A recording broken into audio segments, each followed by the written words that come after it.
Hello friends, સ્વાગત છે તમારા બધાનું મારા રસોડામાં। તો આજે આપણે બનાવીશું ગુજરાતી ટ્રેડિશનલ મીઠાઈની રેસીપી મગજ। તો ચાલો રેસીપી સ્ટાર્ટ કરશું।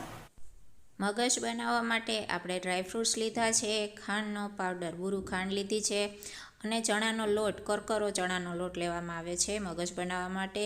થોડું દૂધ, એલચી પાવડર અને ઘી। ઘી સૌપ્રથમ આપણે ગરમ કરવા રાખીશું। ઘી ગરમ થઈ જાય એટલે ચણાનો લોટ તેમાં એડ કરી અને શેકી લેવાનો છે। આ રીતનો અધકચરો શેકાઈ જાય પછી ફરીથી આપણે તેમાં થોડું ઘી એડ કરીશું અને પ્રોપર રીતે ચણાનો લોટ છે તે શેકી લેવાનો છે। એકદમ સરસ રીતે આ રીતે દાણાદાર ચણાનો લોટ શેકવાનો છે। હવે આપણે તેમાં થોડું થોડું દૂધ ઉમેરતા જવાનું છે। દૂધ ઉમેરવાથી મગજ છે એકદમ સરસ દાણેદાર અને એકદમ સરસ સોફ્ટ અને ટેસ્ટી બનશે, એટલે દૂધ છે એ ખાસ ઉમેરવાનું। આ રીતના પ્રોપર શેકી લેવાનો। હવે આપણે ગેસ ઉપરથી નીચે ઉતારી એલચી પાવડર અને બુરું ખાંડ તેમાં એડ કરી દેવાનું અને મિક્સ કરી દેવાનું।